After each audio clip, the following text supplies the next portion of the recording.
प्रिय बच्चों, शुभ आशीर्वाद। आज मैं पुनः कक्षा 6 को पढ़ाने जा रहा हूँ। आप लोग ध्यान से सुनेंगे। कुछ किताबी व्यवधान के कारण मैं दूसरा पाठ नहीं पढ़ा रहा हूँ, तीसरा पाठ पढ़ा रहा हूँ। तीसरे पाठ का नाम है नादान दोस्त। आप लोग तीसरे पाठ को खोल लें और ध्यान से सुनें। पहले आपको संदर्भ बता रहा हूँ, ध्यान से सुने। प्रस्तुत गद्य अवतरण हमारी पाठ्य पुस्तक बसंत भाग 1 पाठ 3 नादान दोस्त नामक पाठ से लिया गया है। इसके लेखक प्रेमचंद जी हैं। प्रेमचंद जी इस पाठ में नादान दोस्तों के बारे में बता रहे हैं, अर्थात नासमझ बालकों के बारे में बता रहे हैं। उन्हें जानकारी नहीं है और न ही उन्हें बड़ों का संरक्षण मिल रहा है, इसलिए वो नादानी कर जा रहे हैं। ध्यान से अर्थों को देखें, वो कठिन शब्दों को नोट करें। केशव के घर कार्निस के ऊपर एक चिड़िया ने अंडे दिए थे। केशव के घर पर कार्निस मतलब होता है दीवार का जो बारजा होता है या छत का जो बारजा होता है, उसी को कार्निस कहते हैं। छत का बारजा या कार्निस, उसी पे चिड़िया एक अंडा दी थी। केशव और उसकी बहन श्यामा दोनों बड़े ध्यान से चिड़िया को वहाँ आते जाते देखा करते थे।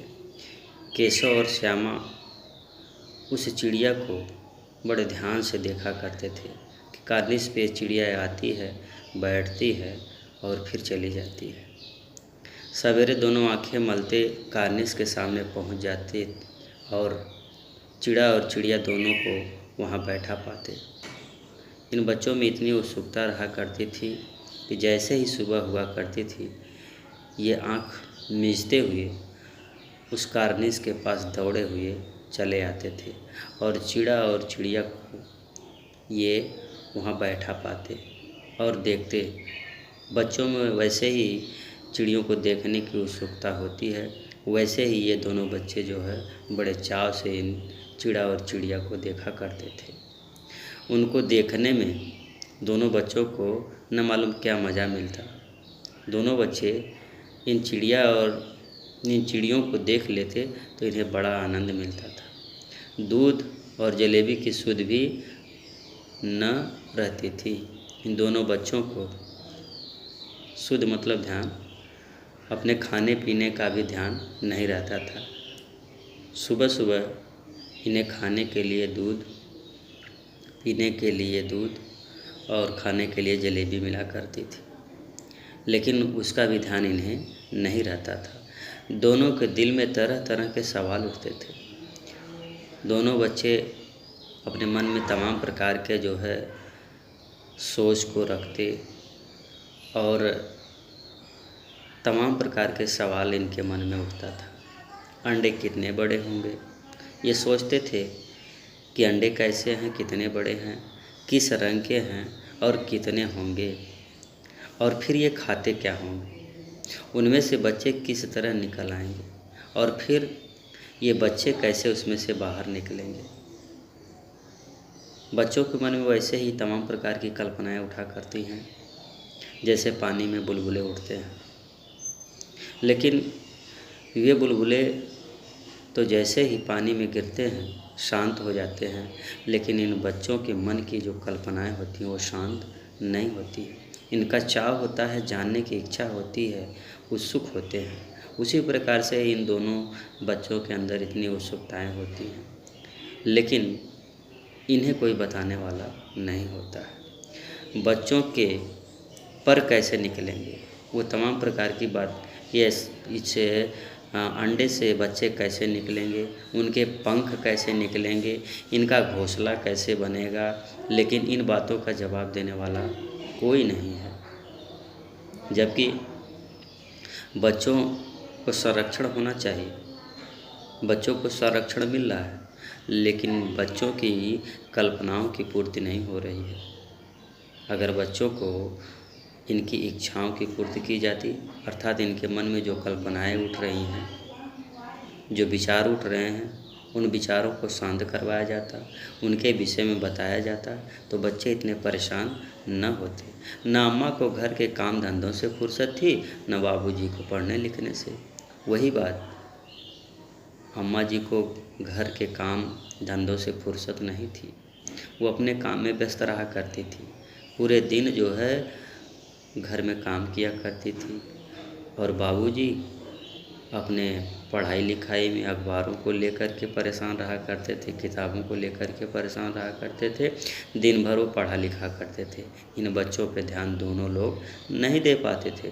दोनों बच्चे आपस ही में सवाल जवाब करके अपने दिल को तसल्ली दे लिया करते थे, और दोनों बच्चों के मन में जो सवाल उठा करता था वो आपस में ही सवाल और जवाब कर लिया करते थे और उसका निदान ढूंढ लिया करते थे। लेकिन इन बच्चों द्वारा जो निदान निकल कर के सामने आता है, भला उन्हें तो उतना जो है जानकारी है नहीं कि बड़ों जैसी जानकारी दें, लेकिन फिर भी जो उनकी समझ में आता है वो करते हैं। श्यामा कहती, क्यों भैया, बच्चे निकल कर फुर से उड़ जाएंगे। अब बच्चे नादान, नासमझ, उनकी समझ में नहीं आता था कि अंडों से बच्चे जब बाहर निकलेंगे तो कैसे उड़ जाएंगे। श्यामा कहती कि भैया, अगर अंडे से बच्चे निकलेंगे तो फुर से उड़ नहीं जाएंगे, अर्थात कैसे उड़ जाएंगे, उन्हें यह ज्ञान नहीं है।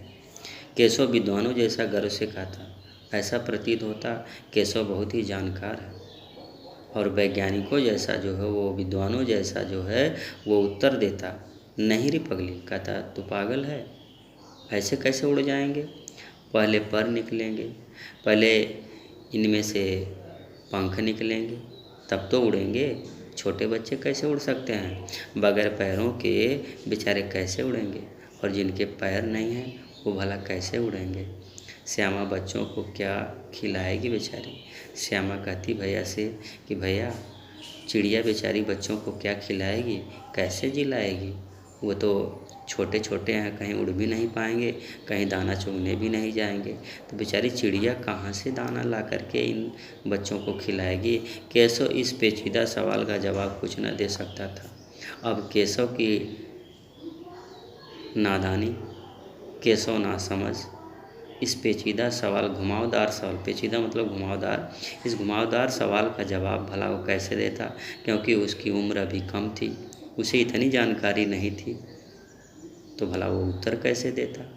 इस तरह 3-4 दिन गुजर गए, और यही उधेर बुन में जो है 3-4 दिन के समय जो है व्यतीत हो जाते हैं।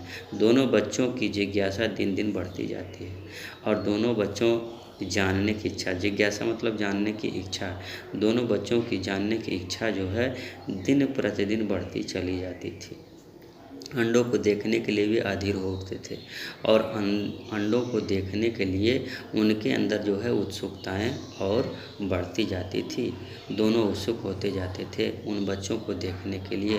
उन्होंने अनुमान लगाया कि अब ज़रूर बच्चे निकल आए होंगे, और फिर अब बच्चे उन अंडों से बाहर निकल गए होंगे, ऐसे ये दोनों बच्चे कल्पना करते हैं, सोचते हैं। बच्चों के सारे सवाल का जवाब अब उनके सामने आ खड़ा हुआ।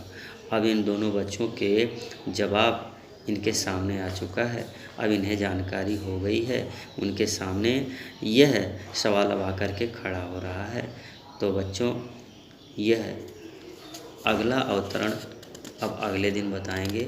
आप सबको धन्यवाद, शुभ दिन।